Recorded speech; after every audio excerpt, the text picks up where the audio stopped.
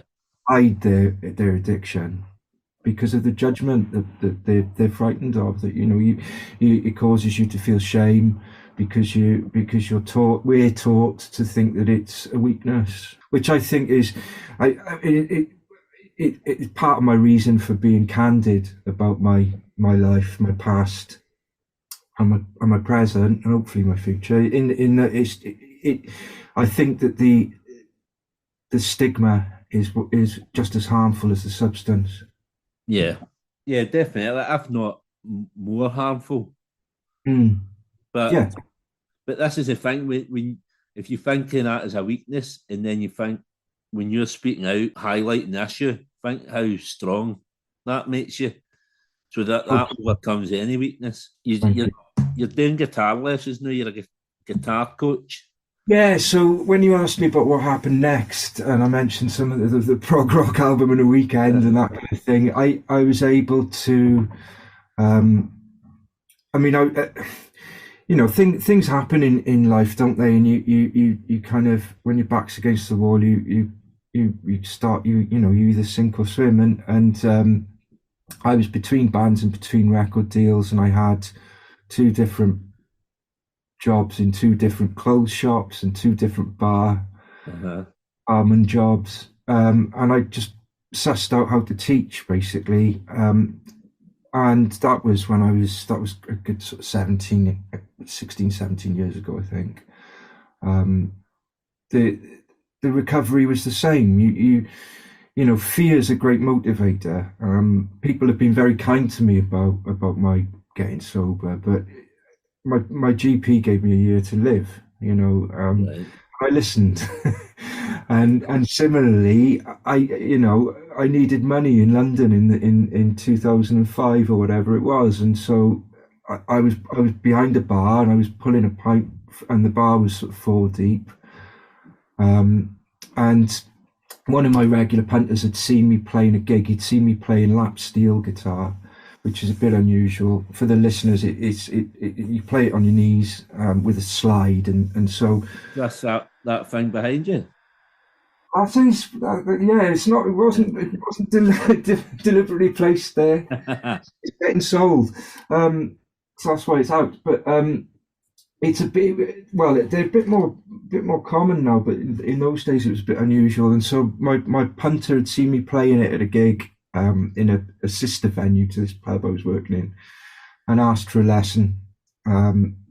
And I just sort of dismissed him because it was five deep at the bar or whatever. And I just, no, I can't teach. And then he came back when it was a bit quieter and got his next pint and asked me again, and asked how did 20 quid sound, and this was, as I say, this was in 2005, and I was probably getting paid a fiver for that hour that I was serving him. So it sounded pretty good. Right. And it just went from there, I would just go to people's houses and they'd ask for at the time. I remember my first learner. She asked for a Franz Ferdinand song, so I just learnt it, brought it to her. But I went back with Clash and Jam records for her to listen to, because I didn't want to play Franz Ferdinand myself. But that's not what I do. I teach people what they want to play. I'll suggest things. But yeah, it was just something I was able to do. It's nice to get paid. Yeah. I went to guitar lessons about 10 years ago. I went to guitar lessons. But bear in mind, I'm 42, so at 30 odd year old, I decided I was going to learn guitar. Yeah. And I went to this guy, and I think I went to like 4 lessons. So he was teaching me the Libertines, the man who would be king, right? So 4 lessons in, and I'm learning like the first 30 seconds to this song. Every time when I was going to the lessons, there was a wee boy in before me, and he was half my age. And Yeah. I began and listened to like the last 5 minutes of him, and he was doing Jimmy Page solos. And I was like, I've learnt 30 seconds of a Libertine song, and this wee boy's doing like Led Zeppelin, and I was like, no, I can't do it. I didn't have the capacity or the patience to learn. I would reassure you with perhaps that far be it for me to say, but I'm not sure whether either Carl or Pete can play any Jimmy Page guitar. So I bet John probably can. It's all music, isn't it? And it's not a race. It's not a competition. I can play bits of Jimmy Page, but I certainly can't play. I'm not ready to put the dragon suit on and go and play in a Zeppelin tribute band. I'd probably have to practice for about a year to do it, to even think about doing that.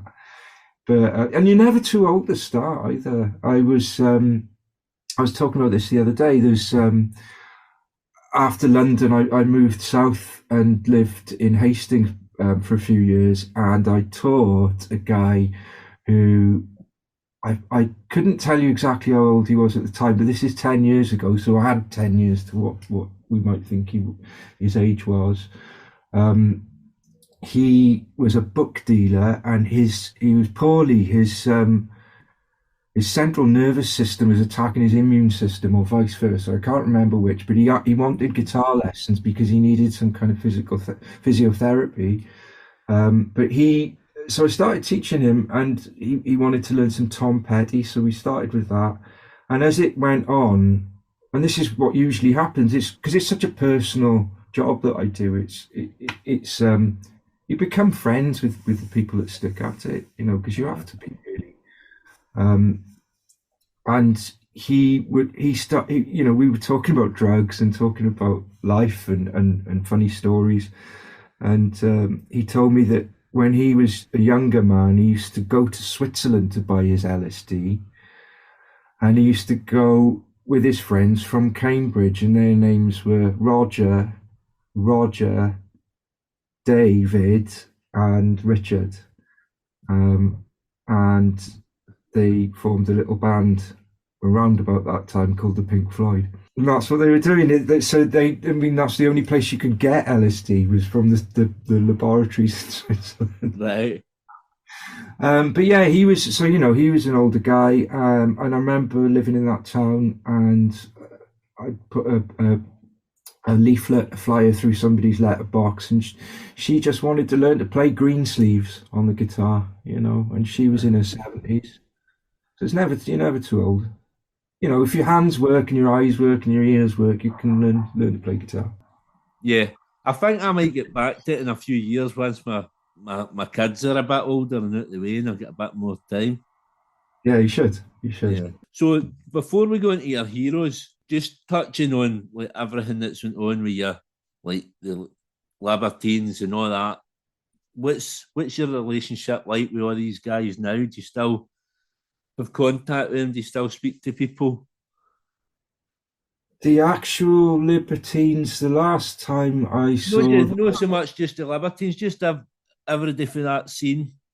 Yeah, I mean, it's social media, and we're all old now, and so most of us have got, busy lives. I'm very much in touch with Pete Jones, mm-hmm. Welsh Pete Welsh, Jack Jones, whatever he's called today. Yeah, we go and see him in Wales occasionally. Got back in touch with Mick Whitnell recently, just chatting on Messenger. He and I used to spend hours and days just nerding out about guitars and all the differences between all the guitars. And this was, like I say, late 90s. And we've been doing that again, talking about guitars we've got. It's quite boring, but we don't think so, So, and yeah, the last time I saw the Libertines play in Cardiff about 6 years ago, I think, mm-hmm. and went and said hi afterwards. And remember they had a pool table on tour with them. That's impressive. Right. Who's the best at pool at the Libertines? I have no idea. Probably John. My guess would be John. Right. But I went to see the Libertines. I went to see them last year, the tail end of last year, and it's really funny to go and see them after all these years, and it's all young kids, right? But like they don't know like the first album. They're singing all the new stuff, but they don't know all the classics. I'm the other way around. I've never even heard the new stuff. No, well, that's that. I can take it or leave it. Right. But it's the same. I went to see Liam Gallagher a few years back, and like there's all these young lassies going mental for his solo stuff, but all these old guys just there waiting for the Oasis stuff. I lost interest at BDI. I don't know how long ago that was. Yeah, but, well, I like the BDI stuff better than these. I don't see him now purely because our friend Little Barry's playing with him at the moment, who's possibly one of the greatest guitar players I've ever heard. Right. Whether he's playing, I don't know how he plays up that music, but I don't know how that music's supposed to be heard anyway. So obviously, Drew McConnell plays with him as well. I don't know, Drew. I don't even know if we've ever met. It's quite possible that we have. But, yeah, I don't know him. That's mental. By all accounts, a nice chap, but I don't know him. Yeah. Right. So we'll do this Heroes bit. Obviously, I'm going to have to have a think because I might actually change my mind. I was going to just do the obvious and pick the Libertines. Well, obviously, you can pick whoever you like, dead or alive. You don't need to be musicians. They can be for any walk of life you want. So just fire away. And obviously, you need to let me know what you're cooking them. That tells me whether you're a good cook or not. Right. You can have as many people as you want on. I had Gemma Clark for Baby Shambles. I had her on, and she picked about 15 different folk. I was there for hours with her. So I say 4, but you can have as many as you like. You can have honorary mentions or whatever you want. Well, I have got to do a couple of other things today, so no. I'll pick Pete Doherty, Carl Barrard, John Hassel, and Gary. What's Gary's? Gary Powell. Oh, yeah. Go on. Because it's been lovely having this trip down memory lane, and they were all lovely guys. And what would I cook? I don't know. I'd probably just serve up some humble pie, for because every musician needs to have a bit of humble pie to eat every now and again. It's we're all just complete egomaniacs usually. No, we all need to be reminded of we're all just musicians, and it's an honor to be a musician, and they were all, nobody was full of themselves. They don't come across that way, though. We're self-obsessed and we're often addicts, and those two things go hand in hand. But those 4 lads, certainly 20 years ago, were, they were great. Brilliant. My that was probably what motivated my first blog post. It's just that he was demonized. Pete was demonized, and it pissed me off. Yeah, but this is the thing. As we said at the start, kind of the real fans, the proper fans, know, and anybody that's fucking reading gossip columns in the Sun needs their fucking head checked, don't they? Yeah, I agree. I mean, you can't even say the name of that rag where I live now, but the fans always know. Because that's what they're there for. They're there for the music, and they don't care about. And obviously, if you're young and somebody's public enemy number 1, it's appealing because he was a rebel. I'm sure it sold a lot of records. So it's how you play it. I gather Adrian Hunter's got is writing. I don't know if that's he's talking about it. I seen his post just a couple of weeks ago saying that he's thinking of writing a book, which would be amazing.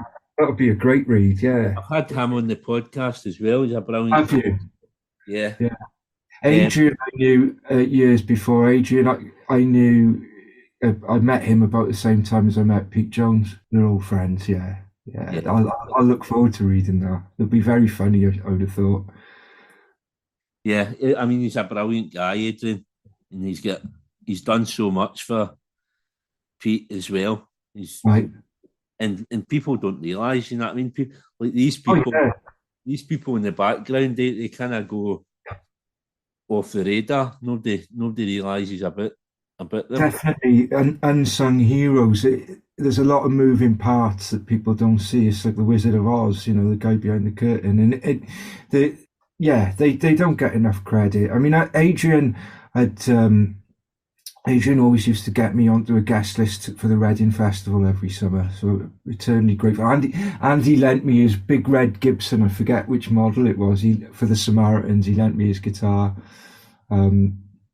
He was our manager briefly, but I don't think there's anything for him to do. But he's a good old friend, and he had. I was impressed anyway, but I was impressed with because he worked with a band I was a big fan of, still am, called Whiteout. Huge Whiteout fan. But yeah, they don't get enough. Enough praise for what they do, enough recognition. And I'd imagine it was quite a challenging job to look after Pete, because we are difficult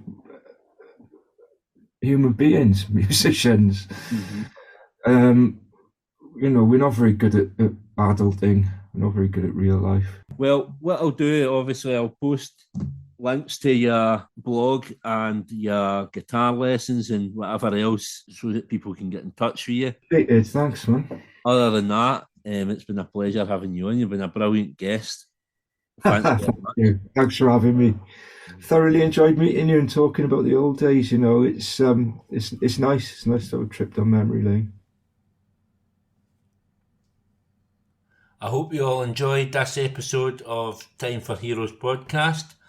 If you would like to get in touch, the best way is on the Facebook page, Time for Heroes Podcast, or on Instagram at Time for Heroes Podcast, or Twitter at Time for Heroes P1, or drop me an email at timeforheroespod@gmail.com. You'll find Time for Heroes on all podcast platforms, including Spotify, Apple, Google and Amazon. Please leave a review where you can, share with others, and more importantly, enjoy.